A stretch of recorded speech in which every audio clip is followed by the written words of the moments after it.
pas normal. Vous savez, si nous suivons comme référence Christ, Christ n'a fait que 3 ans. 3 ans. Ok. 3 ans Dans son avec les ministère. apôtres et puis il les a libérés. Ok. Mais nous voyons comme ça des églises où le pasteur s'est complet d'être seul et d'appeler ses collaborateurs des évangélistes juste pour lui soit les ministères. Exactement. Mais ce n'est pas correct. C'est pas correct. C'est pas correct. Vous savez, dans ce pays, je connais un évangéliste qui, au fil du temps, est resté évangéliste. J'ai cité le nom de l'évangéliste, du général Soni Kafuta. Ok. Lui, il n'a jamais été complexé. Il reste évangéliste. Mais aux côtés de lui, il a des prophètes, il a des pasteurs, ça ne le gêne pas. OK? Mais vous allez voir que dans nos églises, il y a la course des titres dont les gens ils disent que si moi je suis pasteur et j'établis cette personne pasteur, il va m'égaler. Moi, il faut que je devienne archi, je devienne bishop. Mais dans la Bible, quand vous regardez, ça ne s'est jamais fait avec les apôtres Paul et consorts. Si vous avez un don prophétique comme ça, Dieu peut vous parler, parce que c'est un moyen par lequel Dieu peut facilement vous dire que telle chose vous devez le faire, telle chose vous ne devez pas. C'est toujours bien, par exemple, de parler avec Dieu, n'est-ce pas? Exactement. C'est toujours bien d'avoir, parce que vous savez, la Bible dit, dans Amos chapitre 3, verset 7, que Dieu ne fait jamais quelque chose sans avoir révélé son secret à son serviteur, les prophètes.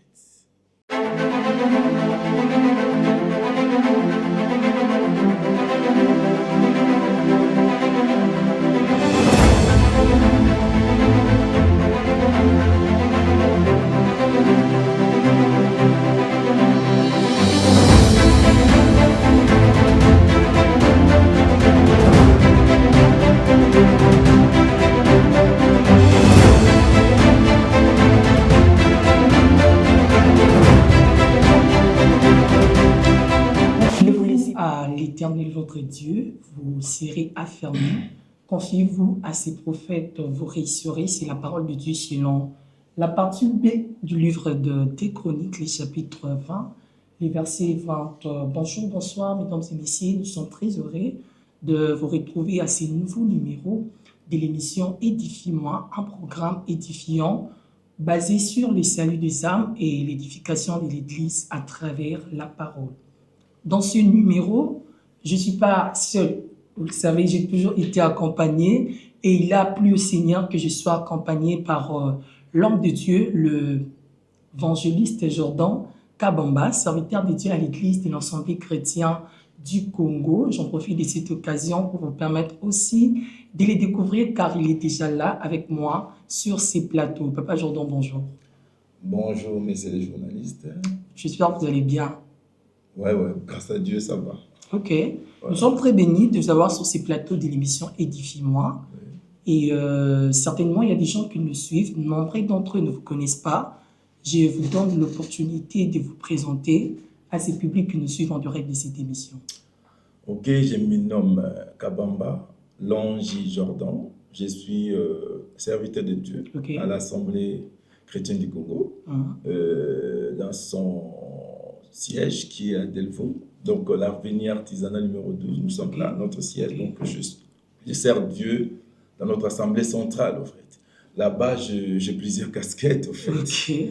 Donc, je suis conducteur de culte.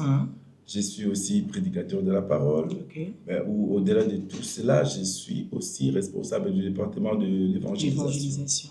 Donc voilà, si je peux un peu me résumer. Voilà. Ouais. Pour contribuer dans cette brève présentation, mesdames et messieurs, de notre invité, il faudrait savoir que Papa Jordan, il est initiateur de beaucoup de choses dans son église mère. Également initiateur du groupe d'adoration, du groupe DEVA et aussi de l'éthique biblique par découverte EBD en Sud. Très rapidement, nous allons entrer dans le vif du sujet qui va faire la une de cette émission. Aujourd'hui, avec notre invité, nous allons échanger sur le prophétique à l'ère du numérique. Quels enjeux pour l'Église? Je pense avoir parlé du prophète au début de cette émission. Voilà la raison pour laquelle j'avais cité les prophètes, parce que ce sujet tablait aussi sur le prophète. Papa Jordan, c'est qui un prophète? Un prophète, c'est quelqu'un qui reçoit des visions, qui reçoit un message de la part du Seigneur pour de transmettre à son peuple. Donc, un message, c'est le canal, un prophète, c'est les canaux par lesquels Dieu passe pour donner un message. Parce que la Bible nous dit que Dieu parle tantôt d'une manière, tantôt d'une autre. Il peut nous parler au travers de visions nocturnes, il peut nous parler aussi au travers de sa parole, mais également au travers aussi des prophètes. Donc, les prophètes sont des personnes par lesquelles le Seigneur passe pour transmettre un message.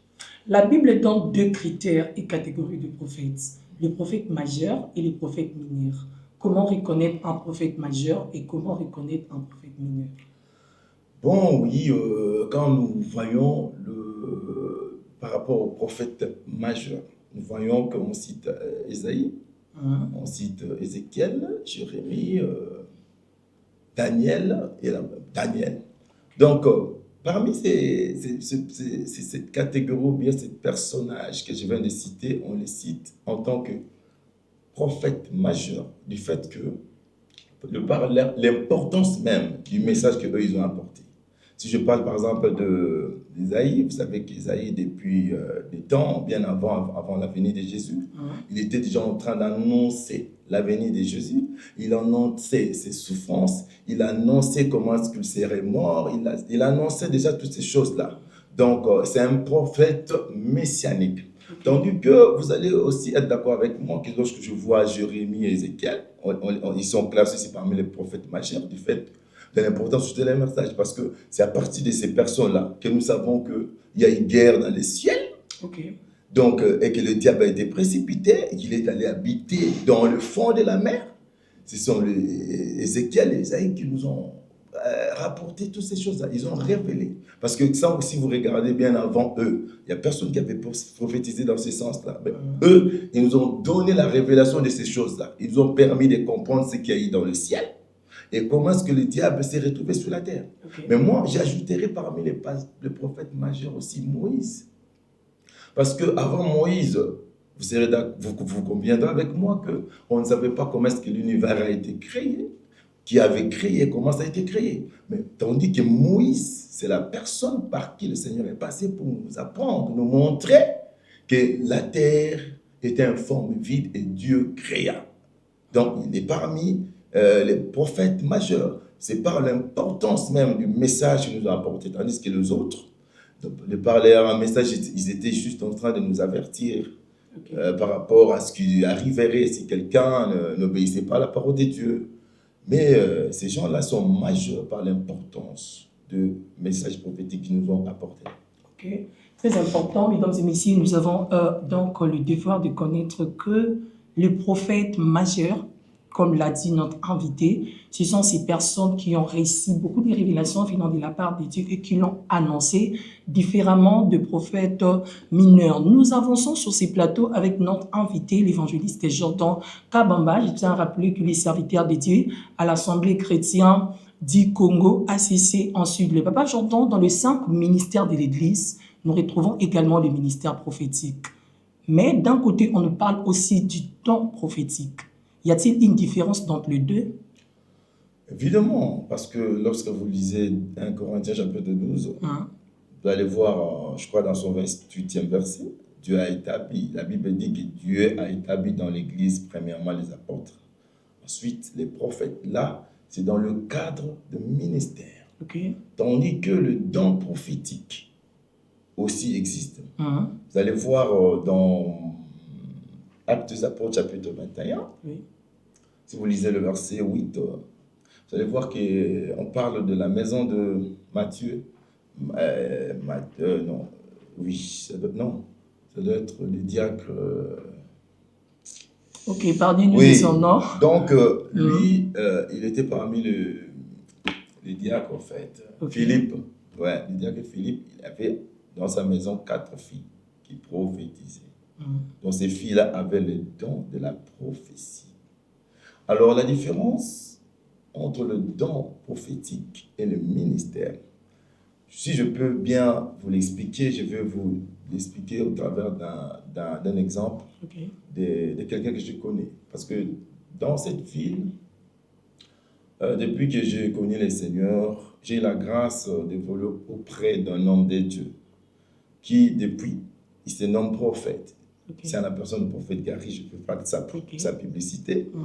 Alors lui, quand je l'ai connu, parce que dans mon église, nous avons le don des prophéties. Je sais comment est-ce que ça fonctionne. Okay. Mais à la différence, quand j'ai côtoyé cet homme de Dieu, j'ai pu savoir comment distinguer les dons et les ministères. D'abord, une fois, je lui ai posé la question, prophète, pourquoi vous n'organisez pas les consultations prophétiques? Et puis, tu as dit, bon, moi, je n'ai pas l'habitude d'avoir souvent des visions. Moi, je reçois directement du ciel de messages qu'il faut apporter au peuple de Dieu. Okay. Et dans son église, il organise aussi des rassemblements des aigles. Il a une activité qu'il a dénommée Rassemblement des aigles. Et depuis que ça a commencé dans sa première édition, j'ai assisté, il avait un message qu'il avait apporté au peuple de Dieu, c'était le son de la trompette. Okay. Il était en train de faire une sonnette pour éveiller les enfants de Dieu pour les enjeux de l'heure. Et quand vous allez dans ces rassemblements, vous allez voir que lui, le message, ce n'est pas qu'il vient vous appeler pour des guérisons, non. Il vient pour vous annoncer, pour réveiller le peuple de Dieu par rapport à ce qui se passe. Et comment est-ce que le peuple de Dieu doit se tenir par rapport aux enjeux du moment. Je vais vous donner par exemple l'exemple du message qu'il avait donné. Il a donné par exemple un thème, les faucons, le pervier et l'aigle, qui est le vrai. Okay. Parce que dans l'église, il s'est introduit des faux qui se font passer pour de vrais, alors qu'en réalité, ils ne le sont pas. Le vrai, c'est l'aigle. Mais tandis que les autres, là, ils peuvent avoir le même caractéristique. Mais si vous le voyez à fond, vous allez voir qu'ils ne se comportent pas comme l'aigle. C'est comme ça aussi dans l'église. Donc, il est en train de nous éveiller. Par exemple, un des thèmes encore qu'il avait exploité dans une de ses éditions, il parle par exemple de la guerre des adorateurs. Là, il est en train de montrer comment tout ce que, dans ces temps de la fin, il y a l'élévation d'une race de mauvaises personnes qui sont en train de lutter contre la race de vrais. Et si ceux qui sont dans les vrais, ils ne sont pas éveillés, cette race-là de faux va s'étendre. Il y a un adage français qui dit, par l'inactivité des hommes de vrais, le mal prospère. Vous savez que les prophètes ont cette mission-là, d'éveiller le peuple de Dieu par rapport aux enjeux de l'heure. Nous sommes à l'ère de la fin. Il faut que le peuple de Dieu que nous sommes, à chaque fois que le prophète vienne nous montrer, nous faire de mise en garde pour nous dire, écoutez, dans ce temps, voici comment vous devez vous comporter, comment vous ne devez pas vous comporter. Alors par rapport au don, le don prophétique, c'est un don de vision. Quelqu'un qui vient, il vous révèle par rapport à quelque chose, il vous fait voir parce que quand on va chez les prophètes qui ont des dons, on peut aller demander que le Seigneur les oriente, donne les orientations, donne son cutis par rapport à une décision qu'on veut prendre. Ça, c'est un don, on peut consulter. Hein? Donc, vous allez voir dans le verset que j'ai donné des Actes des Apôtres, là, chapitre 21, vous allez voir un peu en bas là, vous allez voir un prophète là qu'on a énuméré, je pense que c'est Agabus. Okay. Agabus, il était en train d'avertir l'apôtre Paul des événements qui devaient arriver dans la suite du temps. Dans la suite du temps. Okay. Alors, il a utilisé une métaphore pour l'expliquer. Il a pris la ceinture de l'apôtre et il s'est lié. Il dit, la personne à qui appartient cette ceinture, voici ce qui lui arriverait quand il va se rendre à Jérusalem. Donc, il était en train d'avertir. Et si vous regardez aussi, toujours dans les 1 Corinthiens 14, vous allez voir, à partir de son 3e verset, on donne la mission que doit avoir le don de la prophétie. C'est pour édifier, exhorter et consoler. Donc, dans la prophétie, dans le don prophétique, nous devons retrouver ces 3 dimensions pour l'édification des peutres de Dieu. J'aimerais que l'on retourne un peu dans votre première intervention concernant le ministère prophétique. Ouais. Partant de l'exemple, moi j'arrive à comprendre qu'un ministre prophète peut également être enseignant de la parole. Oui, pardon, je réponds un peu à la question. Un ministre prophète, ouais. Il peut aussi être enseignant de la parole. Il ne peut pas, il est. Ok, il est parce enseignant. On dit ceci, quand vous êtes dans Actes des Apôtres chapitre 3, dans son premier verset, vous allez voir qu'on dit, il y avait dans l'église d'Antioche des prophètes, des docteurs, on a énuméré les évangélistes, ils étaient là, chacun dans son ministère. Un prophète, son ministère n'est pas celui de donner des messages ou des visions, mais son ministère est celui d'apporter. Différemment d'une personne qui a un don prophétique. Oui, celui qui a un don prophétique, lui, donne des visions qu'il reçoit des seigneurs. Il est limité, Papa Jordan. Oui. Celui qui a le don prophétique est limité. Mais n'empêche, parce qu'on parle de Silas, qui est un prophète don, mais qui, par moment, il arrive aussi à exhorter les gens. Donc, quelqu'un qui a un don de prophétie, il peut aussi être un exhortateur. Mais je ne veux pas dire que forcément celui qui a le don de la prophétie, il est ministre prophète. Non, là, il faut faire la différence. Moi, dans mon église, je peux bien le faire. Nous avons des personnes qui ont des dons de prophétie, mais qui sont évangélistes, par exemple, qui sont pasteurs. Le ministère prophétique, ce n'est pas leur ministère. Même quand vous les regardez dans leur manière de prêcher, vous allez voir que telle personne est vraiment un prophète don. Mais son ministère peut être, par exemple, pastoral, évangélique et consort. Mais tandis qu'un prophète, il est prophète. On le voit par son message. Et je l'ai dit en passant, qu'un ministre prophète ne peut pas forcément donner des visions. Donc un ministre prophète ne peut pas avoir, ne peut forcément avoir le don de la vision. Non. Tu peux être un ministre prophète, mais tu n'as pas de vision prophétique.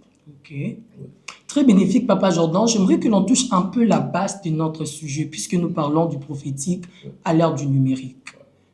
Vous semblez cohérent de prophétiser dans les réseaux sociaux un prophète qui donne des messages dans les réseaux sociaux? Bon, je ne sais pas quelle est votre appréhension par rapport à ce qu'on appelle les réseaux sociaux.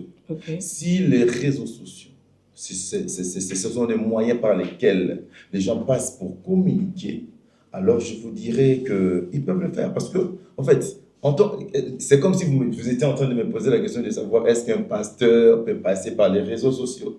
Je vous dirais oui, parce qu'un pasteur, quand il passe par les réseaux sociaux, il passe pour transmettre un message.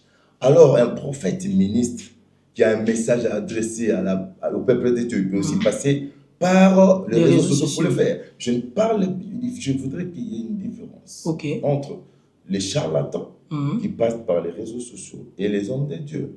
Si un homme de Dieu qui a un don, qui a une vision, qui passe à la télé, c'est pour dire quoi? Donc vous passez à la télé, vous commencez à dire, frère Israël Malonga, je vois que vous étiez passé par... Bizarrement, mais nous voyons ça, c'est ça, il y a un likambo, papa, parce que nous sommes en train de le vivre. C'est une mauvaise façon de voir et de faire des choses. J'aimerais que vous vous adressiez à ces personnes qui nous suivent, Bato Bazolanda Bissou, un conseil par rapport à ces gens qui le font. Moi je pense que d'abord, par rapport à la Bible nous dit qu'il y avait dans l'Église, si vous lisez Actes chapitre 3, si vous lisez 1 Corinthiens chapitre 12, Dieu a établi dans l'Église premièrement les apôtres, ensuite les prophètes. Ce sont des gens, des dons, des ministères qui s'exercent dans l'Église. Mais je veux que je sois un peu équilibré. Parce que lorsque les gens passent par les réseaux sociaux, moi je pense que c'est par rapport à l'audience. Vous voyez, si dans l'église, vous pouvez toucher seulement 5000 personnes, 700 personnes, mais dans les réseaux sociaux, vous pouvez franchir les frontières. Vous pouvez aller dans le monde entier et toucher plusieurs personnes. Alors, si les ministres prophètes, qui a un message, comme ce que je venais de vous expliquer par rapport à un vrai prophète ministre, il peut aussi passer. D'ailleurs, cela se passe déjà. Il y a plusieurs églises actuellement qui ont des télé YouTube. Alors, ils passent par là, ils passent des messages et ça va plus loin, ça va au-delà de nos frontières. Mais je suis contre toutes ces personnes-là qui utilisent les réseaux sociaux pour faire les charlatans. C'est-à-dire que non, je suis en train de te voir là-bas. Mais le peuple de Dieu n'a pas besoin de ça. Si vous voyez un soi-disant, je ne dis pas un homme de Dieu, soi-disant un homme de Dieu qui se fait appeler prophète, donc c'est un charlatan, et qui passe par la télé pour vous donner de la bonne aventure, en tout cas, dites non. Parce que même la Bible nous recommande que si quelqu'un fait des histoires qui ne sont pas conformes à la parole de Dieu, il doit être anathème. Donc, si vous voulez consulter un prophète, il y a des prophètes dans l'Église. Et moi, je suis content qu'actuellement, il y a des églises qui commencent à comprendre l'importance de l'existence des prophètes dans l'Église. Parce que nous, à l'époque, quand on avait ces dons de la prophétie, nous avons souffert. Il y a des églises qui prêchaient que dans ces temps de la fin ou bien du Nouveau Testament, il n'y a plus lieu d'avoir de prophètes. Donc, la prophétie s'est limitée dans l'Ancien Testament. Ok? Nous qui avions connu les seigneurs dans les années 90, même jusque dans les années 2000, moi je connais comme ça des personnes, même qui juste aujourd'hui, à cause des messages qu'ils avaient récits, n'acceptent jamais la prophétie, les messages prophétiques, parce qu'ils se disent que la prophétie par excellence, c'est seulement la parole de Dieu. Nous devons tout simplement écouter la parole de Dieu. Mais avec les choses commencent à évoluer, les gens ont compris que les dons prophétiques est aussi actuel aujourd'hui. Alors, il y a prolifération maintenant de gens qui ont des dons de prophétie. Quelqu'un qui a un don de prophétie, il crée un ministère, une église.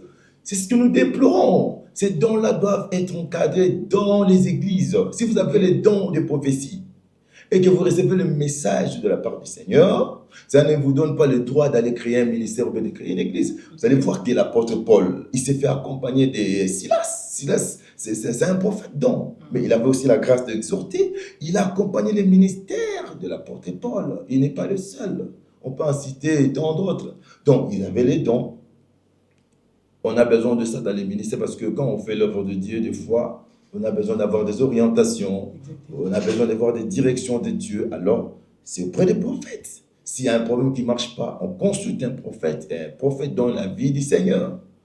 Oui. Donc, si quelqu'un est dans des prophéties, il doit se remettre à son pasteur responsable pour se faire encadrer. Dans nos églises, nous avons comme ça des prophètes, donc nous les encadrons. Ceux qui ne veulent pas être encadrés, ils sortent et des fois, ils n'ont pas de repères. Ils vont s'accrocher à des pères qui ne sont pas de l'air pour se faire appeler des pères spirituels.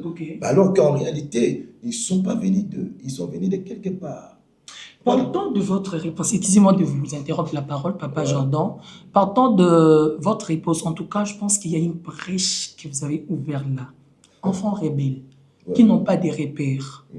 Bon, certainement, nous le voyons aujourd'hui, le ministère de Maman Pézo qui est Liboso, ils n'ont pas de repères, comme vous le dites là, mais leur ministère avance. Est-ce qu'il y a d'autres choses derrière ça? Bien, enfin, vous êtes d'accord avec cette allure ou cette manière de faire les choses?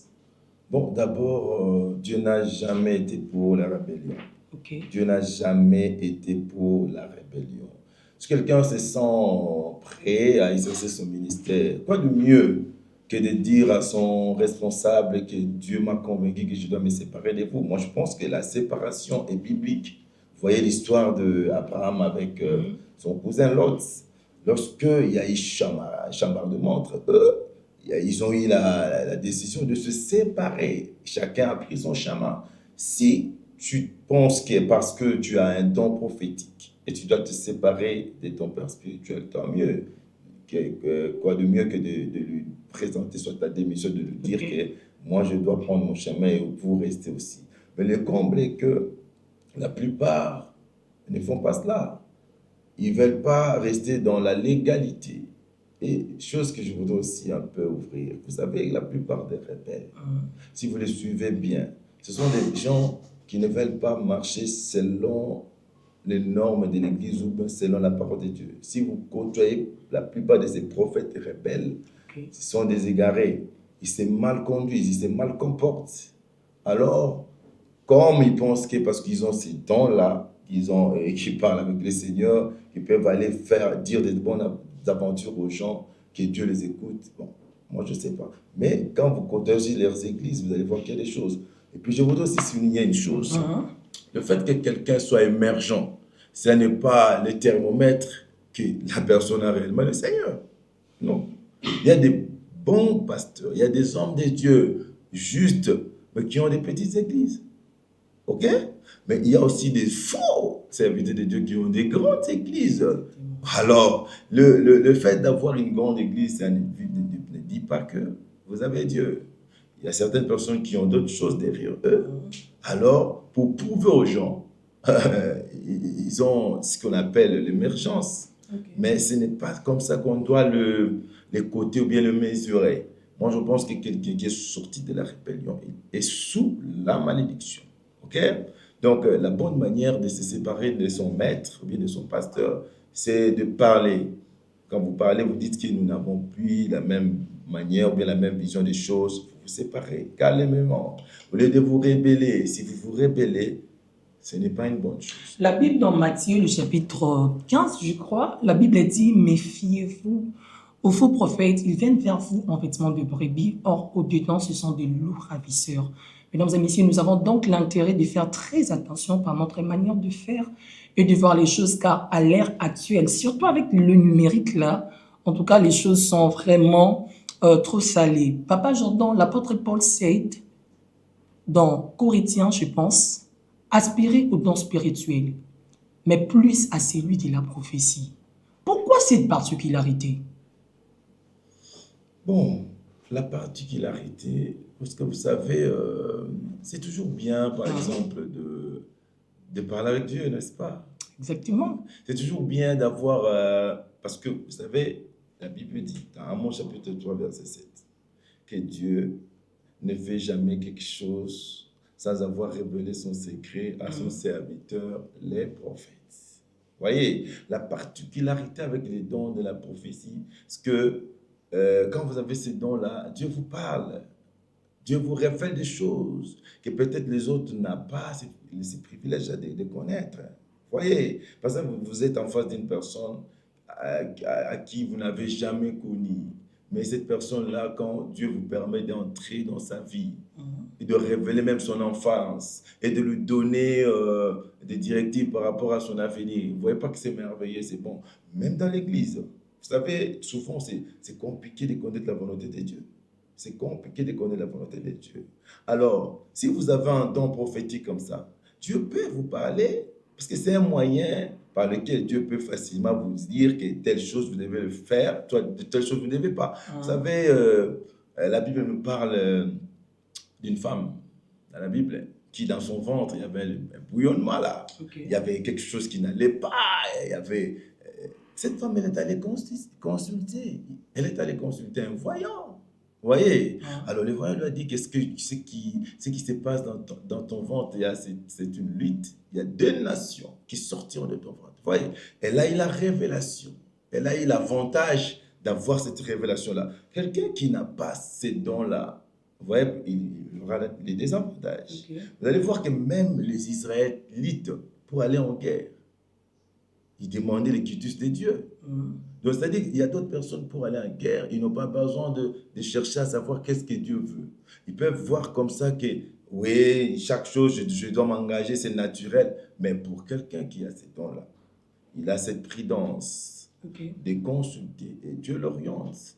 À plusieurs reprises, dans des exemples dans la Bible, nous voyons comment est-ce que les gens qui avaient ces dons-là de révélation, ils ont fait les choses avec prudence. Donc, lorsque vous avez ces dons, le privilège d'avoir ces dons, c'est que ça vous permet de faire les choses avec prudence. D'ailleurs, dans la Bible, on nous recommande la prudence. Donc, les dons prophétiques, tout le monde aspire. Moi, je ne sais pas si toi aussi, tu n'aimes pas. Bon, exactement, mais moi, préoccupation, qui est Papa Jordan. Parce qu'aujourd'hui, et comme il exagère, c'est tout le monde qui veut prophétiser. Ouais. En tout cas, on doit être franc sur ces points, Papa Jordan, c'est tout le monde qui veut prophétiser. Moi, j'ai assisté à un service de dons où vous allez remarquer mon tout. Alors ça, là, effort pour mon akaka. Pour qu'à la fin, on puisse octroyer ces dons-là des prophéties. Tu trouves pas qu'ils ont manié Je dirais comme un homme de Dieu dans la Bible, laissez-les faire, ça passera. Parce que vous savez, comme je venais de le dire, là, dans les temps passés, tout le monde, il y avait l'engouement du côté du don de l'évangélisation. Ouais. Parce que tout le monde se faisait appeler évangéliste. Exactement. Même à tort. Quelqu'un qui n'est pas évangéliste, il fait seulement se faire appeler évangéliste. Comme ça, on appelait les gens évangélistes. Même ceux qui ne l'étaient pas. OK? Maintenant, c'est le tour maintenant des prophètes. Surtout qu'aujourd'hui, il y a des encadreurs des prophètes. On parle des garnisons des prophètes. Donc, il y a comme ça des organisations. Les gens, ils vont pour devenir des prophètes. Ils sont formés pour devenir prophètes. Je ne sais pas. Il y a d'autres même qui sont initiés à devenir des prophètes sans pour autant recevoir le don de la prophétie. Mais ça, c'est pas donc, ce sont des choses que moi, je pense que ça passera. Vous allez voir dans les jours à venir. D'ailleurs, je suivais un homme de Dieu qui était en train de prêcher, qui priait, demandait au Seigneur, Seigneur, laisse que l'ère des prophètes passe et que survienne l'ère des enseignants. Parce que vous allez voir que dans l'avenir ici, il y aura maintenant beaucoup plus des enseignants. Si les seigneurs commencent à travailler avec les dons de l'enseignement, vous allez voir qu'il y aura maintenant un engouement. Tout le monde voudrait aussi devenir enseignant. Donc, ce sont des problèmes, des questions de l'ère. Alors, laissons faire. Moi, je pense que ça passera. Ok. Revenons dans ces casquettes d'évangéliste. Ok. Sentez-vous suffisant parce que tout le monde envie les dons de prophétie? Bon, d'abord, pour répondre à cette question, est-ce que moi, je suis un évangéliste? Ben exactement. Est-ce que je les suis parce que je suis responsable du département d'évangélisation? Ou bien je les suis parce qu'ils sont mon ministère? Non, je ne les suis pas. Si vous aurez la chance de me suivre dans mes prédications, vous allez voir que je suis loin d'être un évangéliste. Je suis autre chose. Mais nous avons coopté cela comme un langage, comme une façon de faire. Je ne sais pas, nous avons hérité ça d'où? Ou soit ce sont le pasteur responsable qui estime que s'ils reconnaissent les dons de tel, c'est devenir égal avec cette personne-là ou quoi, comme ça. Tous ceux qui sont vos collaborateurs ils doivent être cooptés comme des évangélistes, je ne sais pas. Mais moi, je pense que si quelqu'un est évangéliste, il doit être fier de l'être. Vous savez, dans ce pays, je connais un évangéliste qui, au fil du temps, est resté évangéliste. J'ai cité le nom de l'évangéliste, du général Sonny Kafuta. Lui, il n'a jamais été complexé. Il reste évangéliste. Mais aux côtés de lui, il a des prophètes, il a des pasteurs, ça ne le gêne pas. Mais vous allez voir que dans nos églises, il y a la course des titres. Dont les gens, ils disent que si moi je suis pasteur et j'établis cette personne pasteur, il va m'égaler. Moi, il faut que je devienne je devienne bishop. Mais dans la Bible, quand vous regardez, ça ne s'est jamais fait avec les apôtres Paul et consorts. Donc, c'est-à-dire qu'actuellement, nous souffrons de problèmes de course de titres. Moi, je pense que si quelqu'un est prophète, on doit reconnaître son don, son ministère. Si quelqu'un est apôtre, si quelqu'un est pasteur, on doit les reconnaître comme tel. Parce que les pasteurs qui sont responsables de ces grâces, de ces dons-là, qui travaillent auprès d'eux, ils doivent être à même de reconnaître ces dons-là et de les établir. Mais vous allez voir que comme ça, il y a d'autres personnes, pasteurs qui ne les font pas. Ce n'est pas normal. Vous savez, si nous suivons comme référence au Christ, Christ n'a fait que 3 ans. 3 ans. 3 ans avec les apôtres et puis il les a libérés. Nous voyons comme ça des églises où le pasteur s'est complet d'être seul et d'appeler ses collaborateurs des évangélistes juste pour soit les ministères. Mais ce n'est pas correct. C'est pas correct. C'est pas correct. Si quelqu'un a son ministère, il faut le reconnaître. Il faut le reconnaître. L'apôtre Paul dit, je s'aimais, Apollos a arrosé, c'est Dieu qui fait croître l'œuvre. Nous faisons tous la complémentarité dans l'œuvre de Dieu parce que personne jusque-là ne suffisant. Papa Jordan, je reviens vers vous très rapidement puisque la télé, c'est les temps. J'espère que vous les reconnaissez autant que moi. Comment reconnaître un vrai prophète? Parce que dans chaque cas, il y a les faux et les vrais. L'exception ne manque jamais. Mais par quoi nous pouvons reconnaître que tel est un vrai prophète? D'abord, ce qui est important, ce n'est pas reconnaître un vrai ou un faux prophète. Moi, je pense que le problème, c'est d'abord d'être un enfant de Dieu ou pas. Amen. Vous savez, quand nous sommes dans Galates 5, on nous montre ce que c'est un enfant de Dieu, ce qui n'est pas un enfant de Dieu. D'abord, au départ, tous nous sommes des frères. Nous sommes des frères. Nous sommes des frères. Et quelqu'un qui est un disciple de Dieu, la Bible nous donne la température. On nous dit que quelqu'un qui est conduit par l'Esprit de Dieu, il va manifester les fruits de l'Esprit. Il aura l'amour, il aura la douceur, la tempérance. Ce sont les fruits de l'Esprit. C'est les fruits par lesquels tu dois reconnaître que tel, c'est un enfant de Dieu. Oui. Mais si cette personne-là, quelle que soit sa casquette, manque ces choses-là, il est dans les œuvres de la chair, il est dans l'impudicité, dans les mensonges, dans les vols, dans l'ivrognerie, vous pouvez facilement reconnaître que cette personne est faux. Ok. Parce que beaucoup de personnes se trompent. Ils suivent des gens. Écoute, moi j'aime l'apôtre Paul. L'apôtre Paul dit, comme quelqu'un s'appellerait un frère, mais en réalité, il ne se comporte pas comme étant un enfant de Dieu. Il faut vous séparer de cette personne. OK? Il faut faire une coupure, il faut vous séparer. C'est-à-dire qu'on peut revêtir les casquettes d'un prophète, d'un apôtre, d'un évangéliste, mais lorsque vous méconduisez, vous devez être anathème, vous devez être coupé, zappé même. Mais nous voyons aujourd'hui, il y a beaucoup d'enfants de Dieu qui ont peur. Oh non, même si il vit, il se méconduit, moi je suis seulement la grâce des dons qu'il a. Mais il faut être équilibré. C'est vrai que nous ne devons pas manquer de respect aux hommes de Dieu. Mais si quelqu'un qui se fait appeler un homme de Dieu, mais ne se comporte pas comme le Seigneur les recommande, cette personne-là ne doit pas être suivie.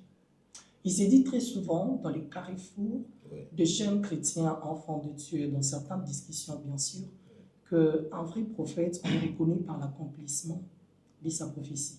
Pardon de votre intervention, j'aimerais savoir, il est possible que je marche selon la volonté de Dieu, je crains Dieu, ouais, je suis aussi prophète, mais je donne une prophétie qui ne s'accomplit pas dans la vie d'une personne. Bon, avant d'aller un peu plus loin, vous connaissez l'histoire de l'apôtre Paul, quand l'apôtre Paul était avec Silas. Ok. Dans leur marche, il y a une femme qui avait l'esprit des Python qui les suivait. C'est que cette femme-là disait, n'était pas faux. C'était vrai. C'était vrai. Mais alors qu'elle prophétisait par un esprit de Python. Ok.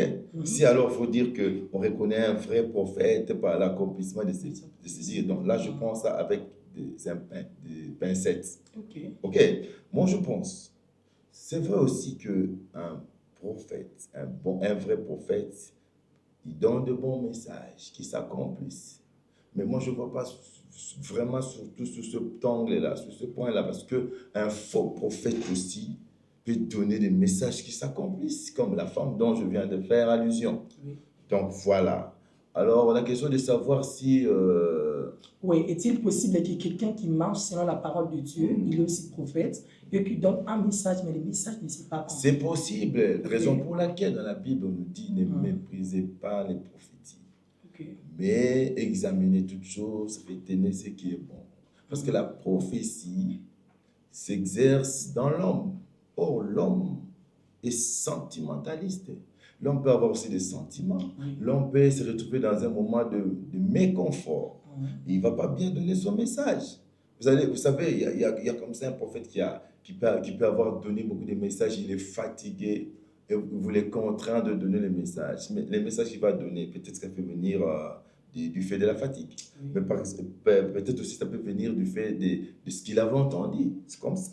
Même nous à l'église, à l'époque, on ne voulait pas que ceux qui ont les dons de prophétie puissent avoir des rapprochements avec beaucoup de personnes. Aujourd'hui, on le vit. Parce que, oui, c'est ça. Ça va même faire les crédits dans ce que vous dites.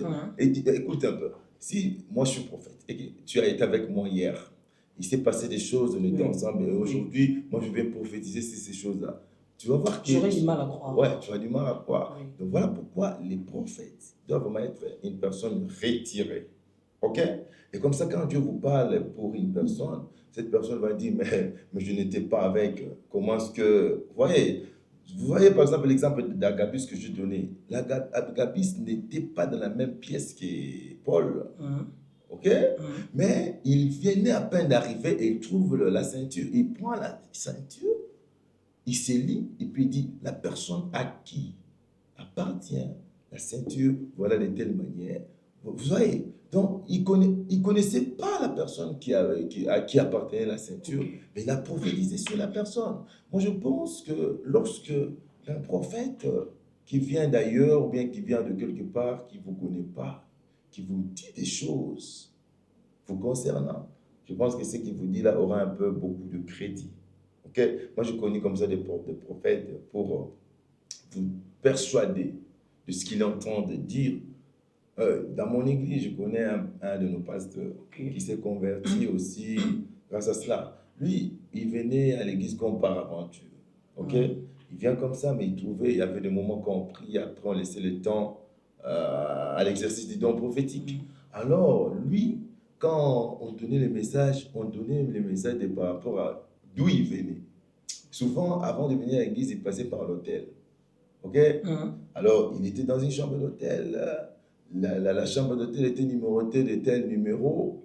Et quand il arrive à l'église, le prophète de pointe, un prophète qui ne le connaît pas, qui dit, avant de Attendez, venir là, on ici. n'est pas dans, on n'est pas dans la parole des connaissances, Papa Jordan. Non, mais écoute, Hum, la prophétie parle, elle marche ensemble avec toutes ces choses-là. Ok. Ok? Quelqu'un peut être prophète, mais il reçoit des oracles. Ok? Hum, Il y a des étapes de la prophétie. Il y a la partie oracle, il y a la partie parole des connaissances, il y a la partie vision. hum. Il y a certains prophètes qui vous donnent des messages, il prend la vision et Dieu lui en donne l'interprétation. Mais il y a aussi des visions, vous êtes en train de révéler par oracle ce que s'est passé et Dieu vous en donne aussi l'explication. Ok. Moi, je pense que beaucoup de prophètes ont cette grâce-là d'avoir des oracles, et tout ça, tout ça, tout ça. Des Très visions. béni, très touchant, très édifiant, mesdames et messieurs. J'ai été énormément béni sur ces plateaux pendant cet échange avec l'homme de Dieu, Jordan Kabamba, notre éculé, serviteur de Dieu à l'église de l'Assemblée chrétien du Congo, ACC en sigle, pour ceux qui auront besoin de le suivre. Vous pouvez les contacter au bit de son numéro qu'il va nous donner tout à l'heure, parce que nous sommes arrivés à la fin de ce nouveau numéro de l'émission Édifie-moi. Mais on ne peut se séparer comme ça sans que je pose cette question à Papa Jordan. J'aimerais savoir, je ne sais pas le nombre de votre parcours dans le Seigneur, mais certainement, vous avez à plusieurs fois eu l'opportunité d'écouter Dieu à travers un prophète. Avez-vous une histoire qui marque votre esprit de l'accomplissement d'une prophétie dans votre vie? Si oui, puisque cette émission est dit Édifie-moi, je pense que cette histoire peut édifier une personne qui nous suit, qui ne croit pas à la prophétie. Bon, les exemples sont légion, Ok. mais je vais choisir Mhm. un exemple par rapport à moi-même, en fait. Ok. J'ai travaillé dans une banque. Et chaque fois, quand il m'était arrivé de, d'aller à la consultation pour un prophète, Mhm. on me disait que j'étais combattu, j'étais combattu, j'étais combattu. Et grâce à Dieu, j'ai sorti toujours victorieux. Mais à un moment de ma vie, j'avais reçu de la distraction. Dans ce Ok. sens que Dieu me disait, nous voyons dans un avenir proche que vous devriez entrevoir faire un voyage à l'étranger. Parce que à un moment donné, ma femme et mes enfants s'étaient Ok. déplacés, c'était dans un pays étranger. Alors, Dieu me disait que si jamais une idée pareille vous traversez à l'esprit de le rejoindre là-bas, ne le faites pas, parce que vous perdrez votre travail. Ok. Ok? Alors, bien de moi, c'était écoulé. Mais il s'est ressenti maintenant un besoin pour moi de faire ce déplacement. Alors, j'ai prié que Dieu m'oriente parce que ma femme, là où elle était, pour venir ici, le prophète l'interdisait. Ok. Moi aussi, pour voyager, on me disait de ne pas y aller. Ok. Alors, il y avait un problème, un dilemme. Elle est restée dans son coin prier. Moi aussi, j'ai continué à prier. Alors, j'avais pensé comme si mes prières étaient suffisantes et que je devais maintenant faire mon déplacement parce que les mois, beaucoup de mois s'étaient écoulés. Alors, j'ai cherché un moyen d'atteindre un homme de Dieu pour m'aider à avoir aussi les cutus de Dieu par rapport à mon voyage parce que là, j'avais déjà reçu mon visa et j'avais déjà payé, oui, les passeports, tout ça. J'avais déjà payé les billets, je devais me déplacer. Mais l'homme de Dieu que je cherchais, je n'avais pas pu aller joindre. Ok? Parce qu'il devait passer chez moi à la maison. Alors, comme ça, j'ai prié. Je me suis dit, bon, comme moi-même j'ai prié, je peux faire le déplacement. Le voyage devait s'effectuer un samedi matin. Mais alors qu'au sortir du culte à l'église, un jeudi, je vois un jeune prophète qui m'approche, qui me dit, le Seigneur est en train de me montrer une chose dans la vision. Il me dit, je te vois avec une valise de voyage. Vous voulez effectuer un voyage. Mais il y a des gens qui vous en interdisaient, qui vous empêchaient de voyager. Alors, vous avez tellement forcé que on vous a laissé voyager. Mais je vous vois dans l'autre de l'autre côté, donc là vous avez voyagé, vous aviez les mains sur la tête et votre valise à votre côté. Ok. Ok, là on me dit ça jeudi soir. Je dois voyager le samedi. Alors moi, je n'ai pas eu le bon discernement. Parce que j'étais entre aller rester là-bas ou soit aller pour revenir. J'en avais profité lors de mon congé annuel. Alors, je me dis, au lieu d'aller voir mes aînés afin de trouver l'explication, je me suis moi-même donné l'interprétation. Je me suis dit, ah bon, je comprends donc Dieu ne veut pas que j'aille rester là-bas. Dieu veut que je puisse faire mon aller et retour. Ok? Alors, j'ai fait mon aller et retour. Quand il est arrivé l'heure où je devais retourner au travail, je viens comme ça. Je ne suis jamais entré au bureau parce que le Seigneur m'avait dit que si une idée pareille me traversait, que je ne puisse pas le faire. Parce que si je le faisais, j'allais perdre mon travail. C'est comme ça que j'avais perdu mon travail pour n'avoir pas su obéir à cette recommandation-là. Donc, au peuple de Dieu, je voudrais leur dire de faire très attention, surtout à ceux qui vont voir les prophètes. Doivent faire très attention. Vous aimez bien les prophètes, mais il faut suivre les recommandations. Parce que quand un prophète parle, il donne souvent et toujours des recommandations par rapport à ce que Dieu a dit. Dieu dit, mais il donne aussi des recommandations à suivre. Si vous ne suivez pas à la lettre, à la loupe, ces recommandations-là, c'est le contraire qui va vous arriver. Alors, à vous qui aimez aller consulter les prophètes, faites attention. Parce que quand Dieu parle, il faut suivre les recommandations. Sinon, vous allez désobéir et taper à côté de la plaque. Il était donc important, mesdames et messieurs, de clôturer ces moments avec cette histoire remplie d'émotions et de chagrins à cause de la désobéissance. Nous avons vu notre papa perdre ce qui lui valait de plus. Alors, vous avez donc l'obligation de vous soumettre dans les recommandations que Dieu vous donne dans chaque prophétie. Je vais donner l'opportunité à Papa Jordan de donner son contact aux bien-aimés qui nous suivent en direct de cette émission s'ils ont besoin de vous rencontrer, d'échanger avec vous, de connaître à fond tout ce que nous avons eu à développer le long de cette émission. Ils peuvent vous joindre par quel numéro? Bon, ceux qui auront le désir de nous contacter, nous avons un seul numéro qui est aussi sur WhatsApp, c'est le plus 243 81 065 23 42. Plus 243 81 065 23 42. C'est mon numéro de contact et puis WhatsApp. Voilà, merci beaucoup, mesdames et messieurs, à vous qui étiez nombreux en train de suivre ce nouveau programme de l'émission Édifie-moi, un programme qui vous édifie, une émission qui met en valeur votre statut en tant que chrétien, en tant qu'enfant de Dieu. Nous disons au revoir aujourd'hui, puisque nous allons encore nous retrouver dans un prochain numéro, bien sûr, mais je vais accorder à notre invité le temps de prier justement pour nos bien-aimés, et c'est par cette prière que nous allons nous séparer. Nous allons prier. Tendre Père, nous te disons merci parce que tu es merveilleux.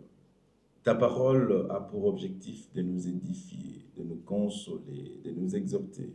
Et au travers de cette émission et à travers le sujet aussi pertinent, nous venons là de faire un travail qui est celui d'édifier quelqu'un, d'exhorter quelqu'un.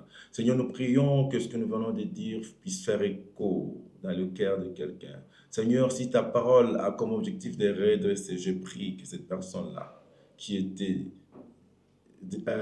n'avait pas une bonne position, d'être redressé au travers de cette parole. Seigneur mon Dieu, je sais que beaucoup de tes enfants actuellement sont dans les tourments, sont dans la perdition à cause de ces charlatans qui se font appeler prophètes de l'Éternel. Seigneur mon Dieu, tu nous montres que les vrais prophètes, on doit les reconnaître par sa manière de se comporter. Un vrai serviteur de Dieu est celui qui marche dans la crainte de Dieu. Seigneur, celui qui craint ta parole ne donnera pas de mauvais messages, mais il vous donnera des messages qui édifient, qui consolent et qui exhortent. Seigneur, aide toutes ces personnes-là qui sont des fanatiques des prophètes ou des hommes de Dieu qui ne marchent pas dans la crainte de Dieu, de sortir de ce milieu-là, parce que telle est ta parole.